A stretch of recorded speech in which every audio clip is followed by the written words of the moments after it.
Hello नमस्कार दोस्तों आप सभी लोगों का स्वागत है आपके अपने YouTube चैनल में। दोस्तों आप सभी लोगों के लिए एक नया रिक्रूटमेंट निकल के आ रहा है एसएससी की तरफ से, स्टाफ सिलेक्शन कमीशन की तरफ से। आईएमडी डिपार्टमेंट का न्यू रिक्रूटमेंट है, यानी कि Indian meteorological department. New vacancies हैं, बेहतरीन वैकेंसीज हैं। यार मेरे पास इतने लोगों के कमेंट आए, इतने लोगों का मेल आया कि सर आईएमडी का रिक्रूटमेंट कब निकलेगा, इतने दिन हो गए। तो मेरे को तो भाई कोई क्ल्यू नहीं था, जैसी इन्फॉर्मेशन आई मैं आपको प्रोवाइड कर दे रहा हूँ। तो बहुत सारे लोगों को पता होगा इसके बारे में पहले से ही। टोटल 990 वैकेंसीज है, काफ़ी बड़ा रिक्रूटमेंट है। तो देखो पहले डिटेल से बताता हूँ कौन कौन इसमें एलिजिबल होने वाला है, क्या क्या एलिजिबिलिटी क्राइटेरिया, किस बेसिस पर सिलेक्शन होगा। Each and every expect should be clear in this video, तो ध्यान से देखते रहना।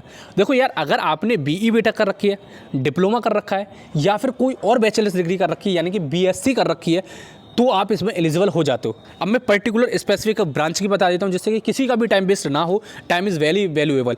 तो देखो यार, अगर आपने बीई बीटेक, डिप्लोमा या फिर BSc degree physics mechanical mechanical नहीं है, फिजिक्स में, इलेक्ट्रॉनिक्स एंड कम्युनिकेशन में, टेलीकम्युनिकेशन में, सीएस इंजीनियरिंग में, या फिर आपकी आईटी में, इन 3-4 में कर रखे तो आप इसमें एलिजिबल हो जाते हो। रिमेनिंग एलिजिबल नहीं है।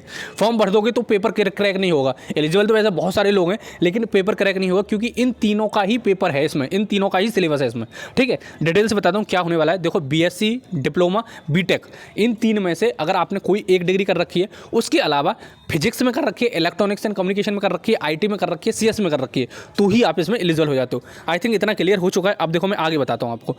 सबमिशन की डेट कितने होने वाले हैं? 30 सितंबर से आपके एप्लीकेशन फॉर्म स्टार्ट हो चुके हैं। तो फॉर्म स्टार्ट हो चुके हैं, भरना शुरू कर सकते हो आप। लिंक सब डिस्क्रिप्शन में मिल जाएगी। लास्ट डेट 18 अक्टूबर है, उससे पहले भरने की कोशिश करना 18 अक्टूबर से, क्योंकि 18 अक्टूबर कब आ जाएगी पता ही नहीं पड़ेगा आपको।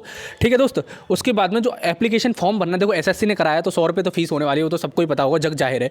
ठीक है, 100 रुपये फीस होने वाली है। देखो ईसी और सीएस वालों को नहीं पता होगा। देखो एसएससी 100 रुपये फीस लेती है, क्योंकि जेई उनके लिए नहीं होता है। एसएससी जेई वाले बच्चों को तो पता होगा, तो वो इसमें एलिजिबल नहीं है।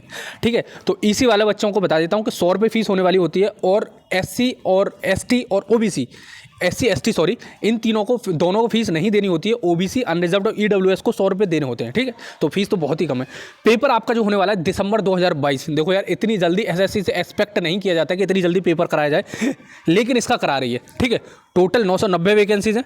और देखो अब और आगे बताता हूँ, पहले मैं आपको एलिजिबिलिटी के बारे में बता देता हूँ। देखो वैकेंसीज यहाँ लिख भी रखी हैं, जिस किसी को डाउट हो रहा हो तो देखो ये वैकेंसीज आपकी 990 वैकेंसीज, काफ़ी ज़्यादा वैकेंसीज। इतनी तो एसएससी जेई में आ रही हैं।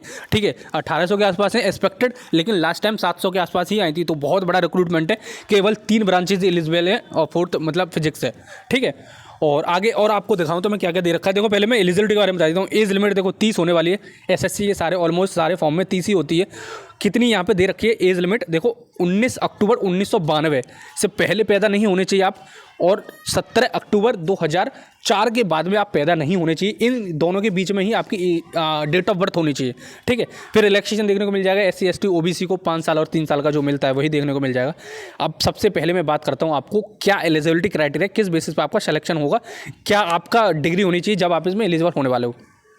देखो दोस्त, बीई को यहाँ पे लिख रखा है bachelors degree in science with physics as one of the subject, computer science, information technology, computer application. और दूसरे नंबर पे लिख रखा है diploma in electronics and telecommunication engineering. अब आप कहोगे यार इसमें कहीं बीटेक तो मेंशन है नहीं, तो आपने बीटेक कैसे बोल दिया? देखो यार, लास्ट टाइम बीटेक आपका एलिजिबल था। और वैसे देखो नीचे एक पॉइंट भी मेंशन कर रखा है, वो भी मैं आपको दिखा देता हूँ, जिससे कि आपको थोड़ा सा कन्फ्यूजन ना रहे। यहाँ पे लिख रखा है, देखो इस वाले पॉइंट पे आप देखना, AICTE and others BTech degree and diploma in engineering awarded by IGNOU to the student who are enrolled in the academic year 2009 and 2010 shall be treated as valid. ठीक है, तो जब इसमें लिख रखा है 2009 से 10 वाले लोगों को बीटेक भी एलिजिबल है, तो आई थिंक इसमें जो पहले वाले स्टूडेंट हैं बीटेक जैसे रेगुलर वाली है, वो भी एलिजिबल हो जाएंगे। वैसे मैंने मेल कर दिया एसएससी को, जैसे कोई रिप्लाई आएगा I will get back to you on Telegram channel, या फिर मैं यूट्यूब पे ही एक सेपरेट वीडियो बना दूंगा। ठीक है, तो ये समझ में आ गया होगा आई थिंक आपको। अब मैं मेन बात बताता हूँ। देखो यहाँ पे मेंशन कर रखा है, अगर बीएससी में आपके पास में 1 साल के लिए फिजिक्स एक सब्जेक्ट है, या कंप्यूटर साइंस एक सब्जेक्ट है, इन्फॉर्मेशन टेक्नोलॉजी एक सब्जेक्ट है, कंप्यूटर एप्लीकेशन सब्जेक्ट है, तो आप इसमें एलिजिबल हो जाते हो। ठीक है। और डिप्लोमा वाले तो एलिजिबल हैं ही, और बीटेक का जैसे मेरे पास मेल आएगा I will get back to you, ठीक है। तो ये समझ में आ जाता है बेसिक डिप्लोमा का ऑप्शन, अब बीटेक का और डिप्लोमा का दोनों का ऑप्शन आ रहा है। आप जब भी फॉर्म ओपन करके भरने जाओगे तो जल्दी से भर देना जाके, कोई भी डाउट नहीं है उसमें, ठीक है। एलिजिबल हो, और सबको पता ही है कि बीटेक एलिजिबल होता है। लास्ट डेट आपकी 18 अक्टूबर होने वाली है, तो उससे पहले ही फॉर्म भरना। अब पेपर पैटर्न की बात कर लेते हैं। देखो एग्जामिनेशन सेंटर इसका ऑल ओवर इंडिया होता है, जहाँ भी एसएससी के फॉर्म पढ़ते हैं, मतलब सब जगह ही है, ऑलमोस्ट पूरी एंटायर इंडिया कवर कर रखी है इन्होंने। यहाँ पे लिख भी रखा है सेंटर रीजन कहाँ कहाँ होने वाला है। भागलपुर, मुजफ्फरनगर, पटना, पूर्णिया, आगरा, बरेली, गोरखपुर, झांसी, कानपुर, लखनऊ, मेरठ, प्रयागराज, वाराणसी, सब कुछ जगह होने वाला है, देख लेना आप, ठीक है। उसके अलावा मैं एग्जामिनेशन पैटर्न की बात कर रहा हूँ। देखो एक पेपर के बेसिस पे आपकी 990 वैकेंसीज भरी जाएंगी टोटल। कोई भी इंटरव्यू नहीं होता है इसमें, कुछ नहीं होता, केवल एक एग्जाम कराया जाएगा, ठीक है, जो कि 200 नंबर का होगा। और देखो पेपर में 2 पार्ट आएंगे, पार्ट 1 पार्ट 2। पार्ट 1 होगा टेक्निकल, पार्ट 2 होगा नॉन टेक्निकल, ठीक है। अब जैसे एसएससी जेई का पैटर्न होता है, बिल्कुल सिमिलर पैटर्न है ये वाला, जो एसएससी जेई का प्री का पेपर होता है। ग्रुप बी की वैकेंसी है दोस्त, और केवल एक एग्जाम के बेसिस पे सिलेक्शन हो रहा है, और बहुत दिनों में आता है। ऐसा नहीं है एसएससी जेई की तरह लोग बहुत दिन से इंतजार कर रहे होते हैं इसका। इसलिए मैं बोल रहा हूँ कंपटीशन कम रहेगा, जल्दी से जाके फॉर्म भरना और तैयारी करना। 990 वैकेंसी ईसी में मायने रखती है, ठीक है। और कंप्यूटर बेस्ड एग्जामिनेशन में अगर आप नॉन टेक्निकल का देखोगे तो general intelligence, reasoning, quantitative aptitude और आपकी इंग्लिश लैंग्वेज और जनरल अवेयरनेस 25-25 क्वेश्चन आएंगे। 120 मिनट का पूरा पेपर होगा, तो 60 मिनट आपके टेक्निकल का हो जाएगा, 60 मिनट नॉन टेक्निकल का। वैसे ऐसा कुछ नहीं है, सेक्शनल कुछ नहीं है। और फिर उसके अलावा पार्ट 2 में होगा फिजिक्स मेंशन हो रखी होगी, computer science and information technology, electronics and telecommunication engineering, ये 100 अलग से आएगी, ठीक है। तो टोटल 120 मिनट के हो जाएंगे। ऑब्जेक्टिव टाइप पेपर होगा, जो कि आपका नेगेटिव मार्किंग होगी, जिसमें 0.25 मार्क्स की। पूरा एसएससी जेई का पैटर्न है, तो एक बार देख लेना।